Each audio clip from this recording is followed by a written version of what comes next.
പക്ഷേ അമീൻ ഹസൻ, ഇന്നലെ ഹൈബി ഈഡൻ എം പിയും എറണാകുളം DCC പ്രസിഡന്റ് മുഹമ്മദ് ഷിയാസും ഒരു സമവായ ചർച്ച നടത്തി. അവിടെ ഒരു ഫോർമുല ഉണ്ടാക്കി. അതനുസരിച്ച് ഈ കുട്ടിയുടെ മാതാപിതാക്കൾ ആ ഫോർമുല അംഗീകരിക്കുകയും നാളെ മുതൽ സ്കൂളിൽ വരാമെന്ന് തീരുമാനിക്കുകയൊക്കെ ചെയ്തതാണ്. അത് വാർത്തയായി വന്നപ്പോൾ ആ വാർത്ത പോസ്റ്റ് ചെയ്ത മാധ്യമങ്ങളുടെ ഒക്കെ വാർത്തയ്ക്ക് താഴെ വന്നിട്ടുള്ള കമന്റുകൾ താങ്കളൊന്ന് നോക്കിയാൽ അറിയാം.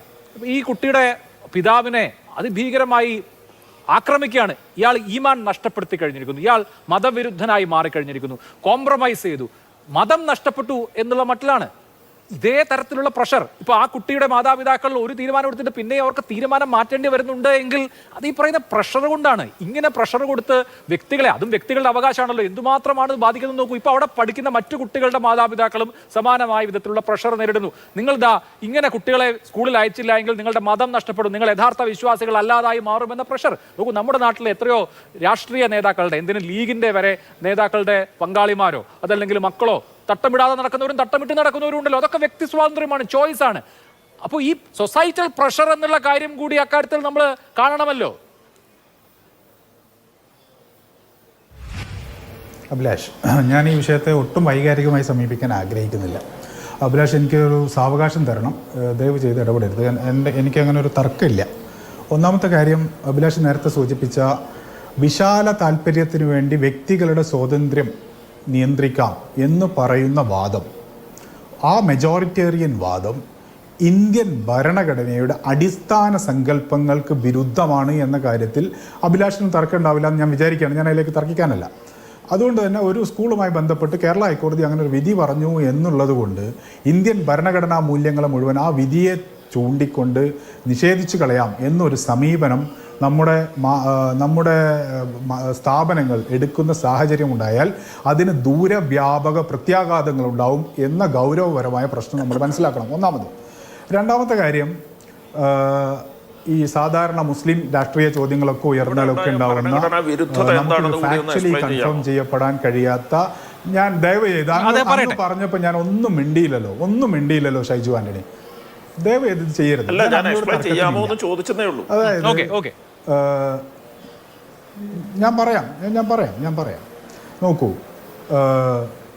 നമ്മൾ ഇത്തരത്തിലുള്ള ഒട്ടും കൺഫേം ചെയ്യാൻ കഴിയാത്ത ഇത്തരം ഡിഫൻസുകൾ, അതിശയോക്തികൾ, ഭീതി പരത്തലുകൾക്കപ്പുറത്ത് ചില രാഷ്ട്രീയവും നിയമപരമായ ചോദ്യങ്ങൾ ഉയർത്താൻ ഞാൻ ആഗ്രഹിക്കുന്നു. വിശ്വാസവും സംസ്കാരവും ഉപേക്ഷിച്ചാൽ മാത്രമേ ഒരു മുസ്ലിം പെൺകുട്ടിക്ക് ക്രിസ്ത്യൻ സ്ഥാപനത്തിൽ ഉപേക്ഷിക്കാം. മീൻസ് അത് ഉപേക്ഷിക്കൽ തന്നെയാണ്. ഹിജാബ് ധരിക്കുക എൻ്റെ വിശ്വാസത്തിന്റെ അടിസ്ഥാന ഭാഗമാണ് എന്ന് വിശ്വസിക്കുന്ന ഒരാൾ നിർബന്ധിക്കപ്പെട്ടാൽ, ഞാൻ ഈ ഒരു ഫാക്സിൽ വെച്ച്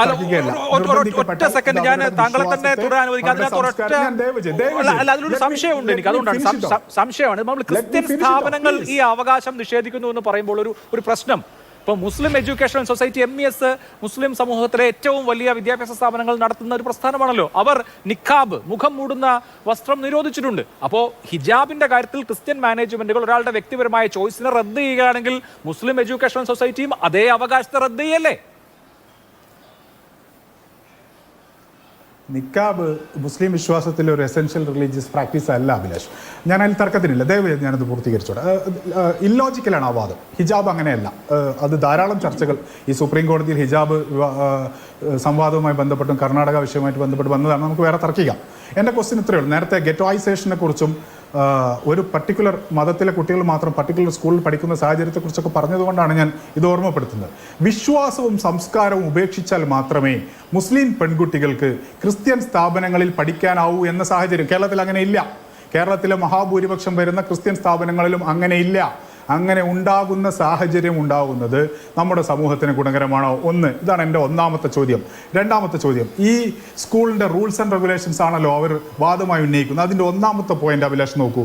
the educational institution is dedicated to imparting a robust education grounded in religious and moral principles. Nonetheless, admission is inclusive, welcoming individuals without any discrimination based on religion, race, caste and creed. രണ്ട് കുഴപ്പം ഇതിനകത്തുണ്ട്. ഒന്ന്, മതാത്മകതയിലേക്ക് സമൂഹത്തെ കൊണ്ടുപോകരുത് എന്ന ദീപികയുടെ വാദം അപ്രസക്തമാണ്. ഇതൊരു ന്യൂനപക്ഷ സ്ഥാപനമാണ്, അവർക്ക് മതവിശ്വാസം പഠിപ്പിക്കാനുള്ള സ്വാതന്ത്ര്യമുണ്ട്, അത്തരം സ്ഥാപനങ്ങൾ നടത്താനുള്ള സ്വാതന്ത്ര്യമുണ്ട്. ആ സ്വാതന്ത്ര്യം ഉപയോഗപ്പെടുത്തിക്കൊണ്ടാണ് ഷൈജു ആന്റണി സൂചിപ്പിച്ചതുപോലെ ഈ സ്ഥാപനം പ്രവർത്തിക്കുന്നത്. അതുകൊണ്ട് തന്നെ അൾട്രാ സെക്യുലറായ വാദങ്ങൾ വിചിത്രമായ രീതിയിൽ കന്യാസ്ത്രീ വസ്ത്രം ധരിച്ചുകൊണ്ട് മതാത്മകമായ ചിഹ്നങ്ങൾ സ്കൂളിൽ പാടില്ലല്ലോ എന്ന് പറയുന്ന പ്രിൻസിപ്പളിനെ പോലെ വിചിത്രമായ വാദങ്ങൾ ഉന്നയിക്കുകയാണ് അവർ ചെയ്യുന്നത്. ഒന്നാമത്തെ കാര്യം. രണ്ടാമത്തെ കാര്യം, ഡിസ്ക്രിമിനേഷൻ എന്ന് പറയുന്നത് ഹിജാബ് എല്ലാവരും മതവിശ്വാസങ്ങൾ ഉപേക്ഷിച്ച് വരിക എന്നുള്ളതല്ല. അപ്പോഴല്ല ഡിസ്ക്രിമിനേഷൻ ഇല്ലാതാവുന്നത്. ഇൻക്ലൂസിവിറ്റിയാണ്. അതാണ് ഇന്ത്യൻ ഭരണഘടന, ഇന്ത്യൻ മതേതരത്വം മുന്നോട്ട് വെക്കുന്നത്. അതാണ് ഡിസ്ക്രിമിനേഷൻ. വിശ്വാസപരമായ വിവേചനം ഇല്ലാതാവണമെങ്കിൽ ആളുകളെ, വിശ്വാസങ്ങളെ, സംസ്കാരങ്ങളെ ഉൾക്കൊള്ളാൻ നമുക്ക് കഴിയേണ്ടതുണ്ട്. ഒരു മുസ്ലിം പെൺകുട്ടി ഒരു കഷ്ണം തുണി തലയിൽ അവളുടെ വിശ്വാസപ്രകാരം അവരുടെ സംസ്കാരത്തിന്റെ അടിസ്ഥാനത്തിൽ തലയിലിട്ട് വരുന്നത് ഇവിടെ ഒരു സമൂഹത്തിന്റെയും വിശ്വാസങ്ങളെയോ വിശാല താല്പര്യങ്ങളെയോ ക്രിസ്ത്യൻ സമൂഹത്തിന്റെ താല്പര്യങ്ങളെയോ അവരുടെ സ്ഥാപനം നടത്താനുള്ള സ്വാതന്ത്ര്യത്തെയോ ഭരണഘടനാ അവകാശങ്ങളെയോ ഒന്നും നിഷേധിക്കുന്നില്ല. ഭരണഘടനയിൽ ആർട്ടിക്കിൾ 29 ഉണ്ട്. ആർട്ടിക്കിൾ 25 മാത്രമല്ല, 19(1)(a) ഉണ്ട്. പട്ടാള ചിട്ടയെ പോലെയാണ് കുട്ടികളെ സ്കൂളിലെ യൂണിഫോം നടപ്പാക്കേണ്ടത്. അവരുടെ മതവിശ്വാസങ്ങൾ മുഴുവൻ നിഷേധിച്ചുകൊണ്ടുള്ള ഒരു ന്യൂട്രൽ, ഫേഷ്യലി ന്യൂട്രൽ, നമ്മൾ കണ്ടാൽ ന്യൂട്രൽ ആണെന്ന് തോന്നും, പക്ഷേ ഡീപ് റൂട്ടഡ്ലി ഇസ്ലാമോഫോബിക്, ഡീപ് റൂട്ടഡ്ലി മതവിരുദ്ധം, മുസ്ലിം വിരുദ്ധമായ സമീപനം സ്വീകരിച്ചുകൊണ്ട് ഫേഷ്യലി ന്യൂട്രൽ ആയിക്കൊണ്ടല്ല ഒരു സെക്യുലർ സമൂഹത്തെ വാർത്തെടുക്കേണ്ടത് എന്ന വിമർശനമാണ് ഞാൻ ഉന്നയിക്കുന്നത്. എനിക്ക് ആ സ്കൂളിനെ കുറിച്ച് തർക്കിക്കാൻ ഞാനില്ല. ഇത് പക്ഷേ ഈ സംവാദം കൂടുതൽ ഇപ്പൊ ഇവിടെ സൂചിപ്പിച്ചല്ലോ, ആ കുട്ടി, ഞാൻ ഒറ്റ വരി, ആ കുട്ടി സൈലന്റ് ആയി എന്ന്. ആ കുട്ടി ഹിജാബ് ധരിക്കാൻ ആഗ്രഹിക്കുകയും വലിയൊരു പോളറൈസേഷൻ ഉണ്ടാകുമ്പോൾ അവർ സൈലന്റ് ആവുകയും ചെയ്യുന്നത് നമ്മുടെ സമൂഹത്തിന് യഥാർത്ഥത്തിൽ ഗുണകരമാണോ? ഈ സമുദായം, മുസ്ലിം സമുദായത്തിൽ നിന്ന് മുസ്ലിം സമുദായ സംഘടനകളെ മുഴുവൻ സൈലന്റ് ആവുകയോ ഈ പ്രശ്നം പരിഹരിക്കപ്പെടണമെന്ന് ആഗ്രഹിക്കുകയോ ചെയ്തു. ഞാൻ മനസ്സിലാക്കുന്നത് മുഹമ്മദ് ഷിയാസിന്റെ കൂടെ തന്നെ അവിടുത്തെ മുസ്ലിം സംഘടനകളുടെ നേതാക്കൾ പോലും പങ്കെടുത്തു ഈ ചർച്ചകളിലൊക്കെ എന്നാണ്. അങ്ങനെ ചെയ്യേണ്ടി വരുന്ന ഒരു സമുദായം അവരുടെ അവകാശങ്ങൾ നിശബ്ദമായി സഹിക്കുന്നത്, ഹിജാബ് ധരിച്ചു വരാൻ ആഗ്രഹിച്ച ഒരു പെൺകുട്ടി, അങ്ങനെ ആഗ്രഹിച്ച ഒരു രക്ഷിതാവ് ഇനി അത് വേണ്ടതില്ല എന്ന് വെക്കുന്നത് യഥാർത്ഥത്തിൽ അവരെ നമ്മൾ അഭിനന്ദിക്കുമ്പോൾ, പ്രശ്നം പരിഹരിക്കപ്പെട്ടതിൽ ആശ്വാസം കൊള്ളുമ്പോൾ തന്നെ നമ്മുടെ മതേതര സമൂഹത്തിന് ഗുണകരമാണോ? അങ്ങനെയാണോ ഉൾക്കൊള്ളലിൻ്റെ മതേതരത്വത്തെ, ഉൾക്കൊള്ളലിൻ്റെ രാഷ്ട്രീയത്തെ, ഉൾക്കൊള്ളലിൻ്റെ സാമൂഹിക സഹവർത്തിത്വത്തെക്കുറിച്ച്, ഫ്രട്ടേണിറ്റിയെക്കുറിച്ച് ആലോചിക്കേണ്ടത് എന്ന് ക്രിസ്ത്യൻ സമൂഹത്തോട്, ആ മാനേജ്മെന്റിനോട്, ഷൈജു ആന്റണിയോട് ചോദിക്കാൻ ഞാൻ ആഗ്രഹിക്കുകയാണ്.